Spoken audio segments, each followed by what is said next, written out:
everybody, and welcome to the Connected podcast. My next guests are international evidential mediums who each have 25 years experience in tutoring and demonstrating mediumship around the world. Their reputation is acknowledged and held in high regards globally for their evidence they are able to provide, the spiritual truths they share, and the spiritual philosophies and integrity they work within. Their work has taken them around the globe. However, they retain their commitment to demonstrating and tutoring at spiritualist churches, centers, theaters, hotels, and other venues. Their aim is to educate the truths of mediumship and the reality of the spirit world to those that wish to learn or are seeking to find their own truths too. In delivering this aim, Phil and Kerry have worked on national and international radio, international television, internet podcasts, and with university scientific experiments and investigations. I'm delighted to welcome Philip Dykes and Kerry McLeod to the show. So nice to have you here. It's absolutely a pleasure, Courtney. Thank you for inviting us in. It's a real pleasure to be here. Lovely. And whereabouts are you located? You're in England, are you not? We're in the United Kingdom in England, just in a little city called Manchester. Lovely. And it's beautiful how internet technology can connect people like ourselves. It's amazing. One of the perks from COVID, I suppose, with the different, advances in technology. So what I wanted to start with, maybe we'll start with you, Kerry, and then Phil, if you wanted to share your experience. I just wanted to get your thoughts on and maybe share your experiences in your early years of development. How did you know that there were these mediumistic abilities within you, and what kind of encouraged you or inspired you to pursue developing those abilities? I think it comes with a similar story to maybe a lot of your listeners. Early in my young years, I had experiences which I had no clue were the spirit world. All I knew was that I had my own little world that I went into when things got a little bit tough. I had my own little friends that I used to interact with, and I genuinely thought they were in my imagination.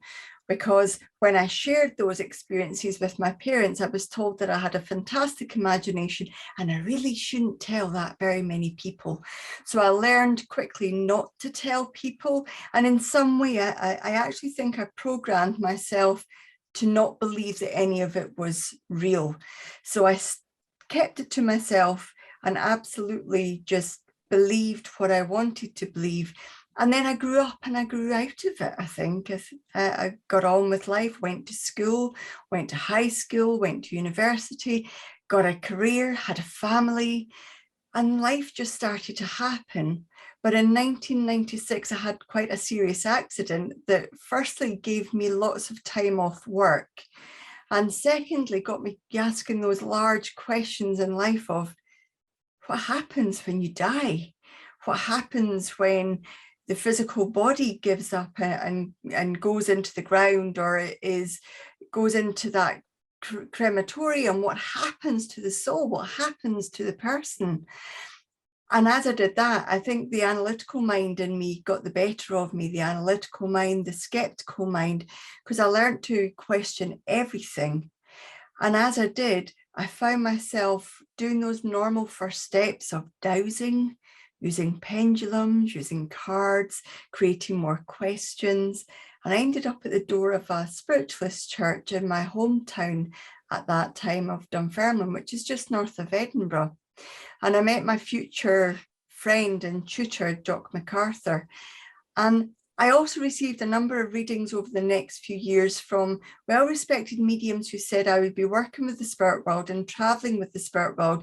I laughed it off as completely absurd. And Jock saw something in me. He nurtured me. He supported me. He was himself an incredible trance and physical mediumship, but was able to do platform work and private readings as well. And as I began to develop through Jock's mentoring and with developing through the spirit world, I found out that I had an ability there. I found out that the spirit world were willing to work with me, which still to this day is a little bit overwhelming. Yeah. Jock and I and a few others set up an independent spiritualist church in 2004, which I then became president of in 2012 when he transitioned to spirit. Mm-hmm. And I left there just last year when I stopped living in Scotland and moved to England. So over that period of time, I've moved from serving churches in the local area to in Scotland, to within the UK, to within Europe. And then I've been blessed for the spirit world to open the doors to working worldwide. And then something called a pandemic hit. And within 2 weeks of the pandemic hitting, Phil and I had online courses written and had that all taking place. And the rest, as they say, is history. Mm-hmm. Lovely. It's interesting how one single event can really open the door for the spirit world to guide and lead you into something that perhaps you didn't foresee, right? And they very much support you in that. And we know with your courses, you have hundreds, maybe thousands of students that are attending them, which is wonderful. So that reach through your mediumship, both of you, you're touching so many people due to this pandemic, in addition to what you were already doing. That's amazing. Phil, if you want to share maybe a little bit about your early years in development. Absolutely. And it's not too dissimilar to Kerry's, really, but I've got to be honest, I was a bit of a nightmare. I was that why child. I was always asking my parents, what about this? What about that? And even though I know it now is the spirit world, back then it was everything to do and anything to do with the supernatural. So as that child, I loved the sci-fi programs, those ghost stories, absolutely everything. I was drawn to it. And even though now, as I look back, I was aware of the spirit world from a very early age. And I know people talk about speaking to the spirit world, having those episodes with the spirit world as a child. I've got them, but for me, it was an intellectual process. It's a way of challenging not just my thoughts and my experiences, but what was taking place mentally, emotionally, and physically. So if I look back, and I know we see a lot of pictures today on social media of orbs, but I used to have them in the bedroom going through, but there was like a telekinesis, there was like a mind-to-mind communication taking place. Sometimes it was very audiently, very loud, where my parents would come up and say, who's awake? And I'd be thinking, well, I haven't made a sound, but it was that real. And even where there was a physical element to it, where I know we all talk about seeing spirit, but actually them sitting on the bed and I could feel the bed go down. So it was very intriguing. It used to be frightening, I've got to admit, at times, because we're not educated to what is taking place. But I think that forged my mindset to exactly the person I am today, where I want to understand. But it led my mind to almost challenging the spirit world more. What can you actually do? Because I know you can speak with me. I know you can have that physical presence, and I know I can sense you. And as you grow up with those perceptions or that insight, you start to pick up on things around people. And very quickly, I walked into a spiritualist church, and I always remember it thinking, oh, this is a little bit different, but it felt like home. And I met a wonderful gentleman there called John Gilbert, and unfortunately he's now in the spirit world, but he used to just sit, look over, and now and again I'd ask him questions, and he was a quiet man that used to just tell me little bits, but I understood that was his way of just nurturing me to find those other answers.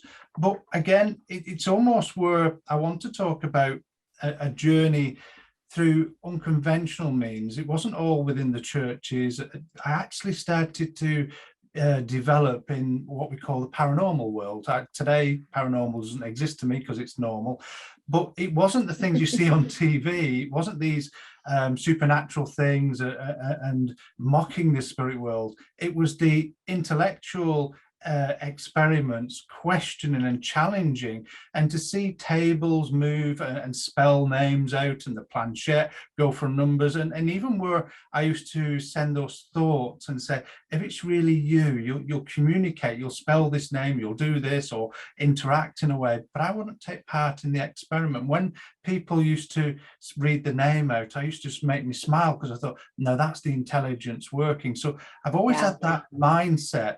And because of that mindset, I've gone looking for things such as psychical research units and societies. And I met a wonderful gentleman called Nick Kyle in the Scottish Psychical Research Society, and he helped me find some answers that I was looking for. So always had that interest, but it's led me into unusual areas, being tested by universities, meeting people of that scientific understanding of spirit communication, and challenging myself. And even within my own mediumship today, challenging the evidence again, because what I understand of the spirit world is very much where they give us a little tiny bit to give us a lot. So Yes. my early development was very much different, and I'm sorry for all those tutors I had. There was a nightmare for that questioned and asked lots of difficult questions, and I didn't mean to be impertinent or anything else, and I'm sure they know that, but it was just my mindset. I wanted to know more, and somebody told me an answer, it wasn't good enough. I had to find the experience myself, and I feel it's very healthy, and it helps me understand the student of today, because they're looking for their own answers, they're looking for their own truths, and it helped me develop. And even where I was asked things like what I mentioned before about university tests, where I was like open to it, yes, of course. And I met some wonderful people, and along the journey able to meet some DJs, ended up working on national radio stations and doing lots of charity events, and again, it was a way of challenging that ability. Well, if you really hear, I don't need to see somebody, I don't need to hear the voice, we can connect and give you that information before you even come on the radio. So my early development was, again, very similar to Kerry, through the churches, different kind of mindset with the paranormal, but looking at different tools and challenging them, saying, well, it's just a way of opening the mind to seeing different things and receiving different kinds of evidence. So again, sorry for all those tutors I had that I probably gave nightmares to and sleepless nights, but it's just my mindset. I want to ask these questions. I want to challenge everything. So I think for me, I always lived in that daydream world as a child, and I think that helped me because it allowed me to see things from different perceptions of my own little world, and it helped me get an understanding of self that helped me within my mediumship. And I think without that, I think I would have struggled a little bit. Beautiful. What a very similar but quite different. And often people would not think that there could be a correlation between paranormal investigation and then mediumship, but yet the two worlds those two aspects can actually complement each other if they're done with respect for the other world, without like the provocation. I think there is a need for that. You said something was really interesting, and I actually have grown up in a Christian home, which is quite different to where I am now, but that's okay. And, there was this saying that was said, to test the spirits. And it's kind of a little bit of what you were doing. It's like, well, you're showing me this, but what else can you do? How else can we prove that this is real, right? And I think that's a good thing. If we have one single experience, that quest or that thirst to really prove it, going from believing to knowing, can really be quite insightful. And it's not about being disrespectful with the spirit world, but it's validating for yourself that these experiences are in fact true. Phil, how did your experiences with the university go with testing and things like that? What did that look like for you? It's come in different forms, actually. It was, I've got to be honest, they were very open-minded. I was under the impression they may be skeptical, but there was a few things we had to educate them to, what spirit is about and what's psychic. And once we got through that, it was quite eye-opening. So the first experiment I did was taken in a church, and got to be honest, it was my early development days, so I didn't know really what I was engaging in, and I walked into a spiritual church where the university had hired, and all these big name mediums. I'm thinking, what am I doing here? And I sat at the table, we weren't allowed to speak, and everyone was just looking. It was like an awkward silence. It's like being in a waiting room in a socially distant environment with masks. You're not allowed to speak, so you felt a little bit awkward. But then you were led to individual rooms, and you were made to wear a boiler suit. So in other words, you were stripped and given clothes, and you were locked in a room. You had a camera, and it was psychometry. And I actually put up an argument and said it's more of a psyche exercise than proving the spirit world, but there's something we can do. And so, long story short, we got all the details, the history of the implements they gave us. But then at the end, I said, I put the object down, and I started to work with the communicator, the loved one or the owner, and they can actually research, which was really interesting. But those people, that first one was for somebody's master's degree, but it opened their mind to different ways of thinking. And the last one that I took place in was for, again, a different university, where they were looking about the intelligence of the communication, not just the evidence, but in what order. And if they pick numbers by a computer in a different part of the United Kingdom, would they come out in correlation within the contacts? And I must admit, Kerry was there that evening, and she saved my life on 2 occasions. One, because I was blindfolded and I had earmuffs on Defenders, so I couldn't hear or see anything. Didn't even know anyone was there. But if you can imagine somebody facing an audience, not able to see, then by the end of it, I was facing the wrong way and on the edge of a high platform. And Kerry had to rush to the front to make sure I didn't, and she's laughing at the side of me, had to make sure I didn't fall off. But it was incredible the way that the spirit world showed their intelligence to get to the people. And unbeknown to me and Kerry, well, Kerry was that she could see, they were holding boards up saying yes and no. So I wasn't aware of it. But entering into the whole sense of it, the professor who designed the investigation said, would you like to know what we're up to? And I said, absolutely not. I want to be out of the way. I want to know nothing about it. I want it to be a blank canvas. So for me, it's another way of challenging the spirit world healthily by questioning that intelligence, by seeing how they could bring their evidence to the person. And in that demonstration, I said, I need to go to the person on the back row, third from the end. And it was really good. And even where I corrected myself without even yeses or nos. So it shows the intelligence that really does move through us within that consciousness, within that power. But again, it's not for the faint-hearted. It is a bit of a challenge. And I think you've got to have that mindset that really wants to seek even more truth and to put yourself on that line. People say, oh, you're very brave. It was a natural process. Every time that myself and Kerry work, we're in that environment. That's our mindset. What is it you're giving us? How can you prove it? There's a logical understanding we both have of, if you can prove it to me, then it's going to be believable to that person in front. So again, that's that mindset that we have. So working for those universities, going through those experiments, could have been quite brave, but it's our intellect, it's who we are, it's having that question and wanting to know more and what the spirit world is really capable of. And it's really you having to maintain that connection with the spirit world, and any kind of fears or trepidations, there's no place for it. Otherwise it hinders your work.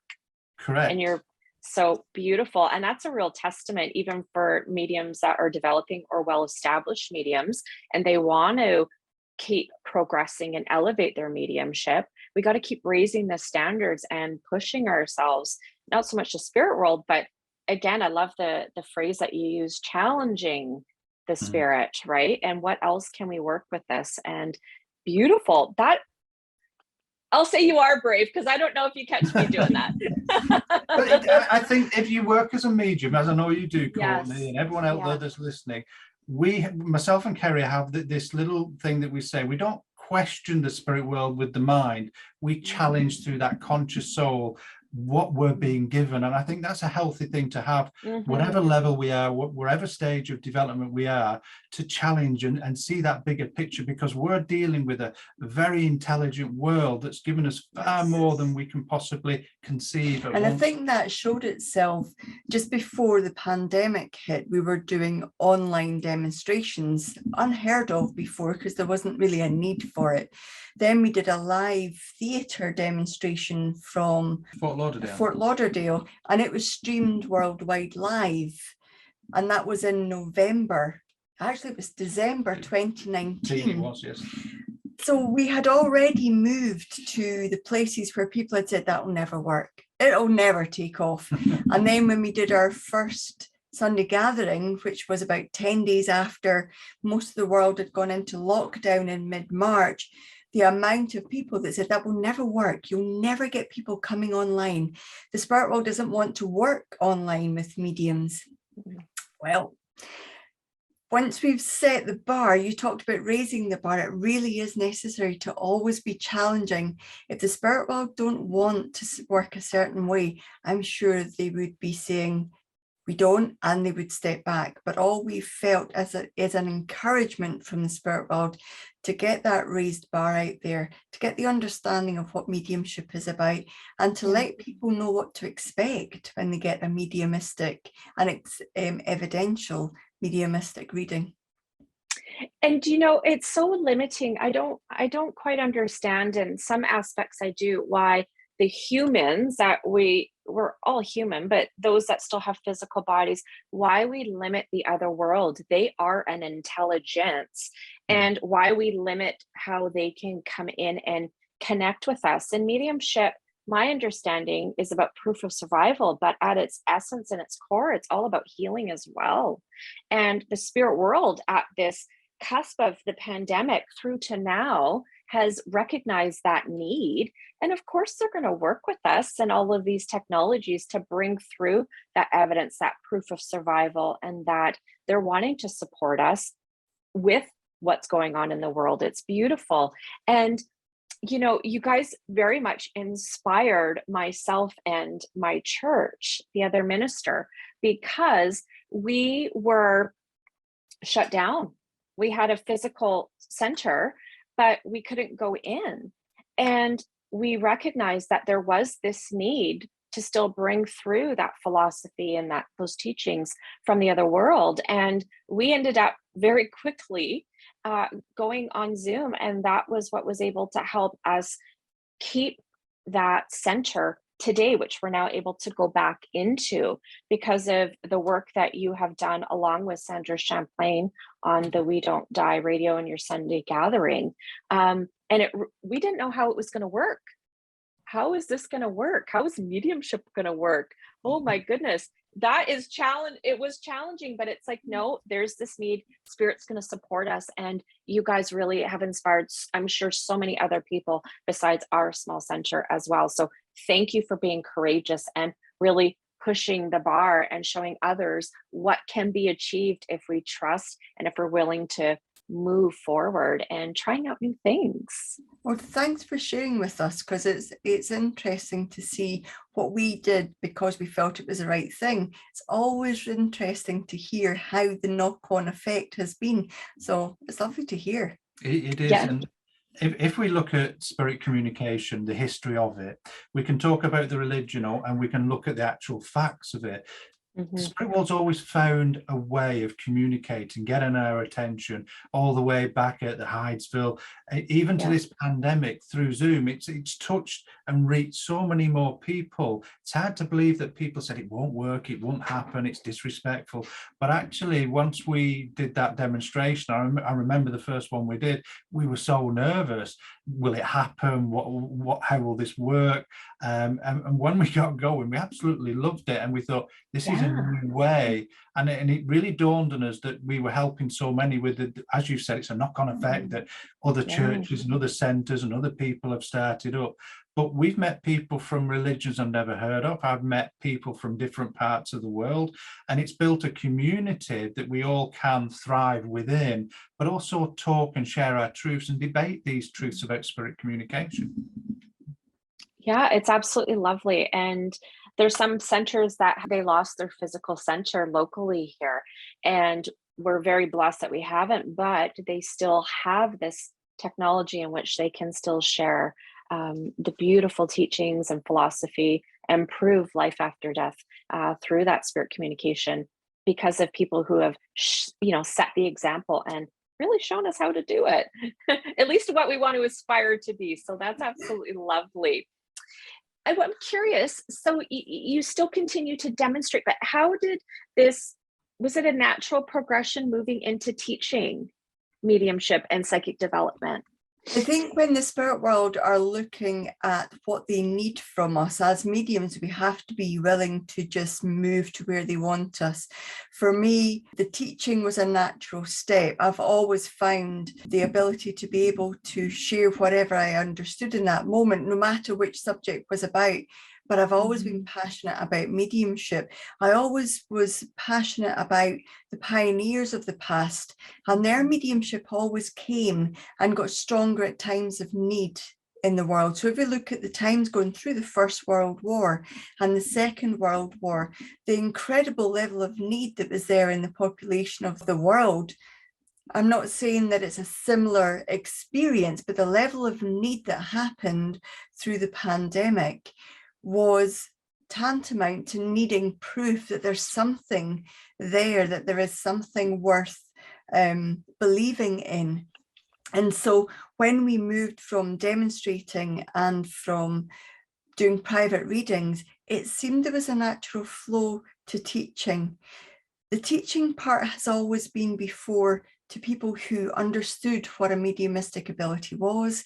It was about people who had spent time developing on their own. And during the years just before the pandemic and during the pandemic, we found people who were grieving, wanting to have their own communication with the spirit world. We've had people who have had that spiritual awakening process and are really, really curious as to how what's happening to them relates to a spiritual ability, which mediumship is. Because if we look at mediumship being part of the psychic ability, the psychic ability is something everybody has. And when we are spiritually unfolding or spiritually awakening, all our sensitivities increase to a point where we're aware of a world that we weren't before. We hear so often people saying, suddenly the spirit world came to me. No, the spirit world have always been there. Suddenly you increased your sensitivity and awareness to a point where you were aware of them. And that's where we try to reverse some of the thinking of people about the spirit world coming out of the darkness into their world, and also to demystify. There's an awful lot of myths out there that overly complicate, that bemuse people, that befuddle people, and we're really passionate about being able to share the learnings and allow everybody to know that they have an ability within them, whether they're meant to be a medium or whether they're meant to enjoy having a mediumistic ability, is yet theirs to find. We're not going to stop anybody developing their mediumship, because we firmly believe that the spirit world will be able to use each and every single person with the mediumistic ability they have within the area of life they choose to use it. Not all mediums need to be doing private readings or standing on the platform or indeed healing or being in trance. There's so many more avenues the spirit world can use people. Thank you for making that comment, because there is this debate, which I've come in contact when I speak with other mediums or ministers. Mediums are either born or they're made. And through my own experiences, in connecting with people, I really feel that everybody can learn to connect to the spirit world to varying degrees, but to what extent that mediumship will develop it could be quite different. And I use the analogy when I'm teaching circle or a class, everybody can learn to play the piano, but not everybody's going to be a concert pianist. Correct. Right. And I'm not saying I'm a concert pianist to my listeners, but what I'm saying is everybody can learn, even if it's just for their own healing and to connect to their loved ones. So it's so lovely for you to share that comment, Kerry, because it's true. Some people go, well, I'm not a medium, so I'm not going to be ever able to connect with my loved ones. And that's not the case.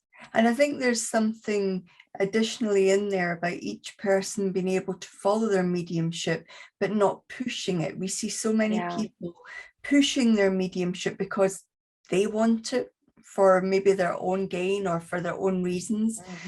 But actually, when we've had a chat with them, and this is where the tutor often has to have that honest conversation, is we have to be honest with the student of mediumship and say, your mediumship is unfolding.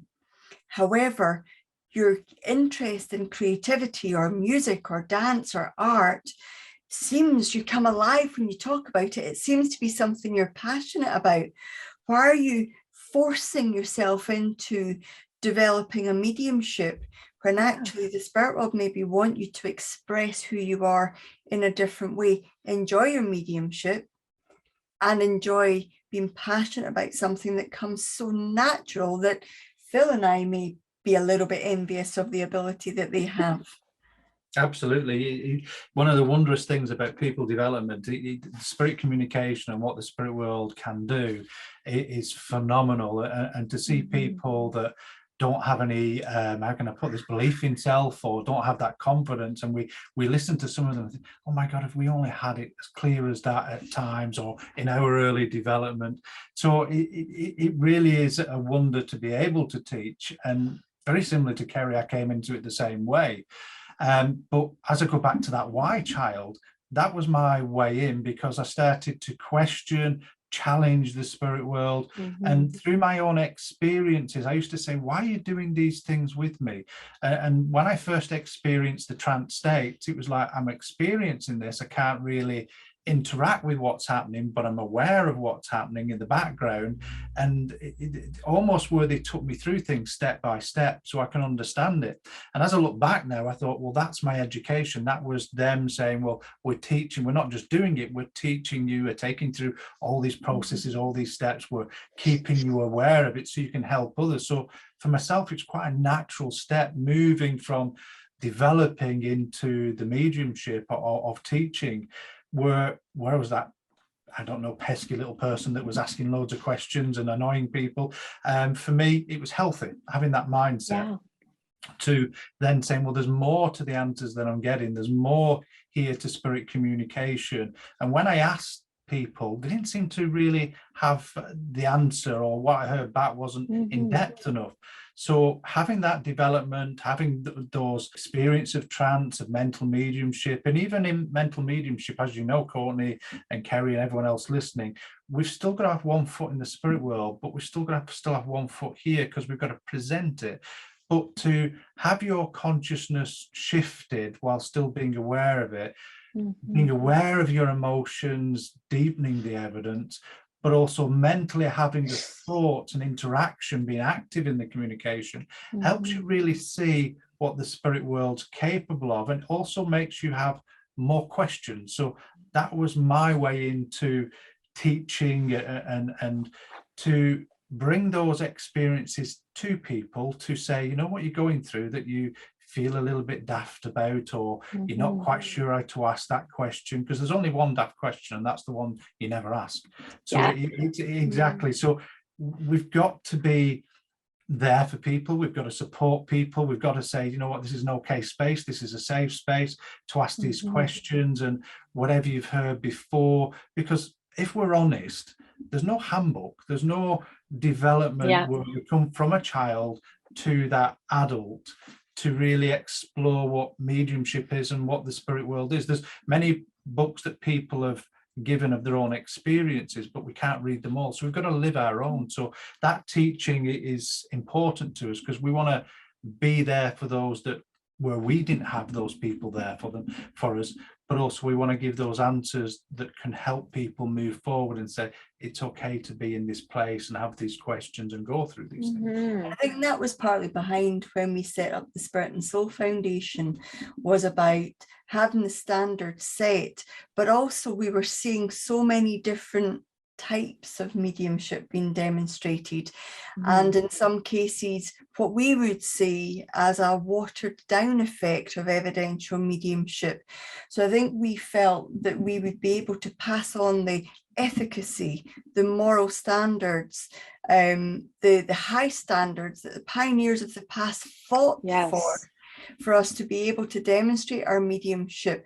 We felt that we'd been given a platform with which to share that understanding of, it might not be for everybody, but to share those understandings of the past with the mediums of the future is incredibly important. And those standards and morals and ethics and the integrity, to see the spirit world and every spirit person as a real person, because often we see mediumship demonstrated where the person's reduced to a list of facts and figures, and they've ceased to become a real person. And for us, that just didn't seem right. And that's why we came together in order to do the Spirit and Soul Foundation with that in mind.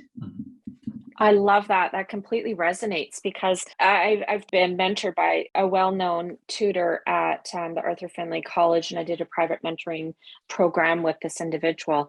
And it almost felt kind of like a shopping list. I got to check all these things off, but there was lacking that essence of the communicator. It was about who they were, what they did, which is an important component of it, but it wasn't bringing in that they're still very much alive, and what are they doing now, and what are they aware of in my life, what do they want to share with us? And so that resonates quite a bit with myself, and everybody has their own standard and style of reading, but you guys resonate, so it's good. and this kind of moves into my next question. What are your thoughts or comments, if you're comfortable even sharing, of the standard of mediumship on the world stage today? Oh, I think I've got to be honest. I think there's some really good people out there that are leading the way. There's some incredible people out there with potential as well. We can't be the, how can we put this, the mediumship police. Yeah, we can't be the mediumship police. Yeah. Okay, but I mean, there's good, there's bad, and there's the ugly sort of thing, like the film. Yes. Okay? Put it politely that way. So we can't knock anybody. We've got to set a benchmark. We're trying to raise the standards wherever we can, and I'm sure everybody in their own way is. But it's having the understanding, and I think this part is key, the understanding of what spirit communication is. As you've just mentioned, Courtney, about being in the essence of the communicator, we hear a lot, well, what's the point of that? English mediumship's a bit boring. And I think to myself, what a shame they don't really understand this bit, because the essence brings the communicator alive. It tells the story of their life. It helps you understand the evidence, but also, more importantly, it helps you become more aware of the message through the evidence. There isn't a separate message of the communication, but it's through that evidence that's in the message. And that's what we've got to keep on going. And if we don't have the standards, and I think it was Emma Harding Britton in 1901 stated, if we don't sort this movement out, if we don't sort these standards out, within 100 years it become entertainment. And unfortunately, what do we see now as entertainment? But true spirit communication, as you mentioned earlier, is about inspiring the living through evidential fact and proof that we're still surviving, having that evidence that proves beyond a doubt, but also that little bit you added, Courtney, proving that they're still around us, wanting to interact. There doesn't have to be a reason why they come, because simply they love us. They're choosing to come forward. It brings comfort, it brings healing. But I'm sure everybody in their own way, whether it's a church on a street corner, whether it's somebody organizing an event, whether it's a retreat, they're doing their best, doing their part to really bring those standards up. I think for every medium that we see or hear of that has delivered a reading or a demonstration that we might not agree with, to be honest, there has been times where Phil or I have done a private reading and we are cleaning up a mess that another medium has created through false prophecy, through bad information, through information that really should not be delivered in a private reading. There's also the stories where people say, well, I went to this demonstration and I know they aren't a good medium by the standards that you might measure them, but they got me interested. They got me asking questions. So if I were in the spirit world and I was in, I don't know, if I was the president of mediumship in the spirit world, would I rule out somebody if I knew that they were going to be the person that would create an understanding in another and a curiosity, and maybe be a seed that was planted to that person for them to start their spiritual unfolding? I don't know. So yes, if we're measuring mediumship in terms of evidential, in terms of psychic evidence definitely not being mediumistic evidence, and vice versa. If that's an understanding and a measurement stick, then it's fairly easy to measure what's psychic, what's mediumship, what's evidential, and what's not. But in terms of creating an understanding within somebody, I'm not sure it's as easy to measure, because I know there are a lot of people working supposedly with the spirit world, perhaps not, perhaps they are, perhaps they're not working in a way that I might approve of, but they bring somebody to me that might well be on their journey because of it. If I may, I think it's what you said before, Courtney. I think we're all entitled to a communication directly from the spirit world. Everyone's got that ability to receive it. I think some of us have a more of a natural ability that they will demonstrate. Some will be private reading mediums, some will be healers, and there'll be other people that do different things. Mediumship is unique to the person, how they see it. It's a byproduct of who they are. And unless we can get the education out there and the understanding out there, then people are doing their best. So as Kerry said, we can't be the mediumship police or make a judgment. They are doing their best, but it's just trying to get them. And this is what we love about teaching. We're bespoke to the individual. We see where they're at, we listen to them, and each person has a individual learning style. And once we can start to see them and understand them, we can correct things, or maybe enhance things. Correct, probably not the right word, maybe enhance things that helps people move forward and maybe see it differently to help them become that better medium, that have that better servant to the spirit world of what the communicator's trying to bring forward. For me, I think that's probably the better question. Because when we're working with people, what we find is in the past, tutors of mediumship have said, here's the mechanics, here's the formal training, and there'll be this other part called personal development, and you'll need to do that elsewhere. And what we've found is when it's done elsewhere, it's one of those things that never quite gets to the top of the to-do list. It's always put on, wait, I'll go to a retreat and I'll blast it in 1 week and I'll be done with it. It isn't like that. No. So our tutoring, although we don't handhold, we do support, we do challenge, but we're all about empowering people. Because if somebody's not empowered to own their own mediumship, I remember Jock saying to me, you'll be a fine medium when you can own your own power and own your own mediumship without making an apology or undermining it in any way. I didn't know what the heck he meant. Now I do. 20 years on, I wish he was still here, that we could have some physical conversations, because I'm sure to have some great conversations with him saying, you could have said it better. But that's the best tutor's way, isn't it? The talking ways, it only lands with us when we're ready. Lovely. And it's interesting though too, where people will separate. They just want to focus on the mediumship development, but not recognizing that a big part of the mediumship development is our personal progress and inner healing. And I guess it's a matter of opinion, but I don't think they should be separated, because they're very much interconnected and so dependent on one another. What we've actually said is mediumship will happen when somebody spiritually awakens and unfolds.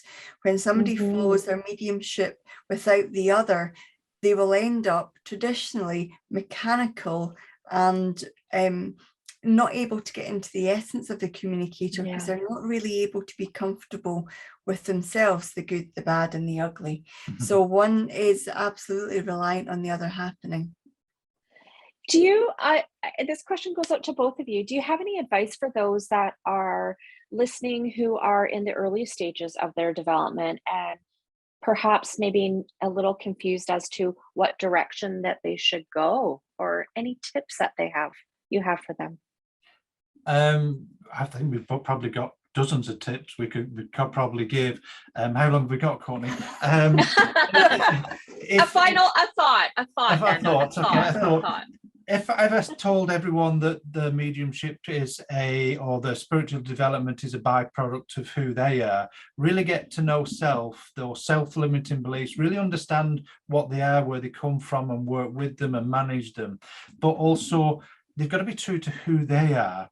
And the more that they sit with the spirit world, and this is the important bit here, the more they sit in the power and build that bond and blend with their team, with that spirit world, that's where the real development takes place, within that sensitivity, within their awareness of emotions, their consciousness, the mental faculties.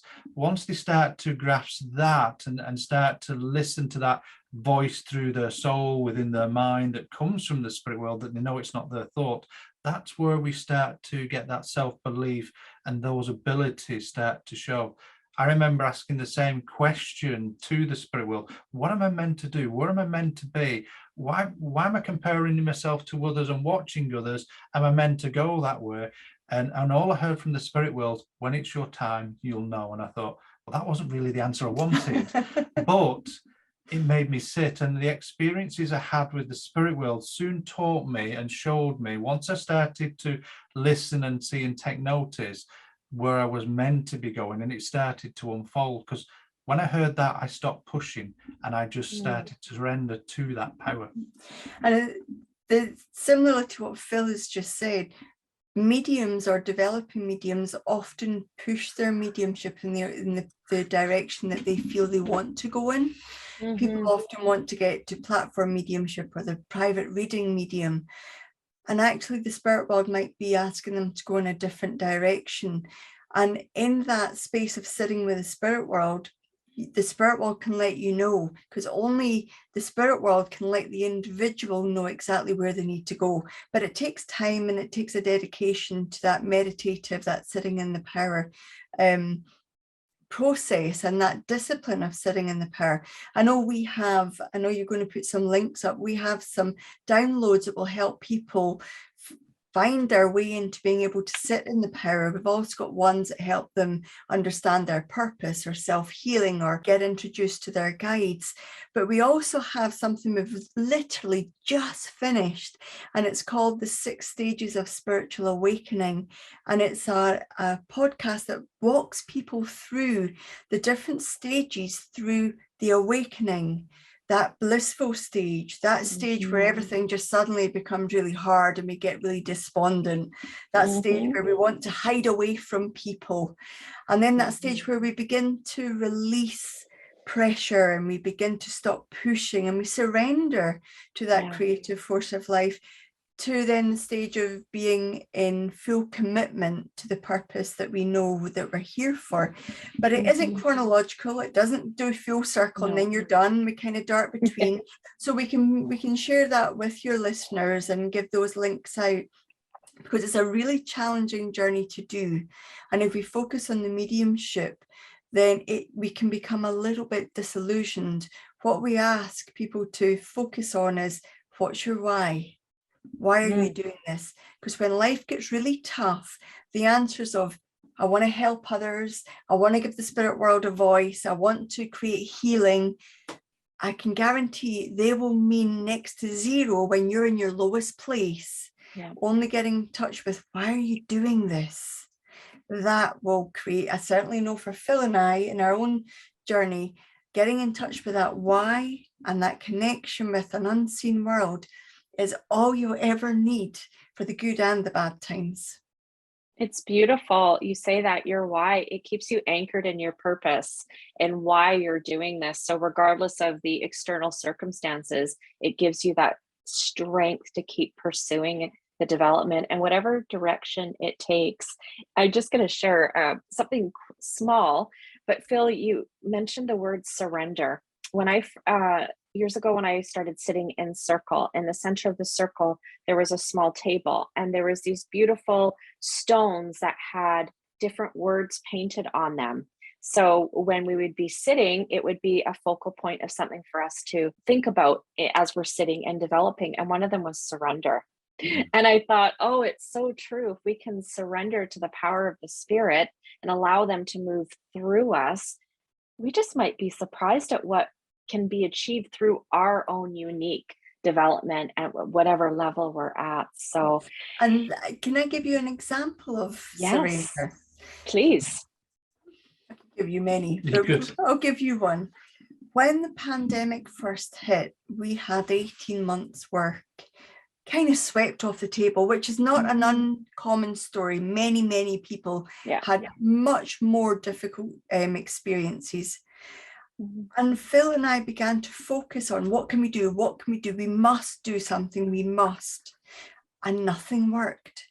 We did this for about 2 days. It doesn't sound like a long time, but when you've trusted in something and you've surrendered to do the opposite for 2 days is extremely painful.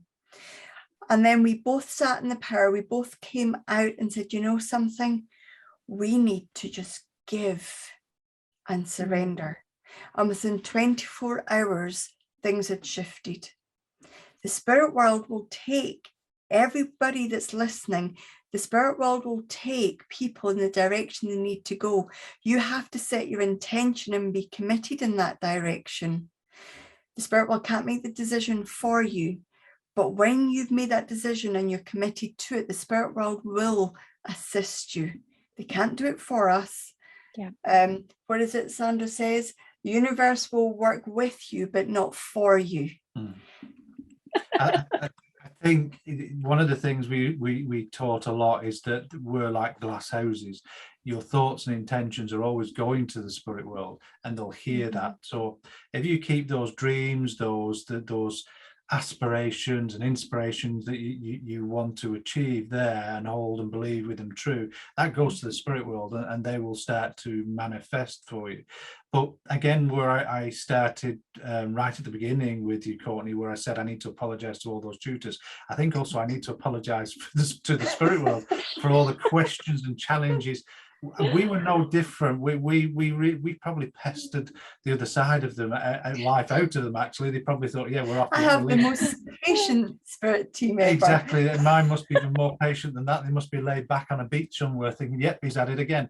But it's understanding we're normal people, that we have the questions and everything. So actually, that moment I surrendered was probably the biggest movement within my mediumship, where all of a sudden I stopped pushing, I stopped trying to get somewhere, and I just sat giving and just said, I'm here, I just give you all my love.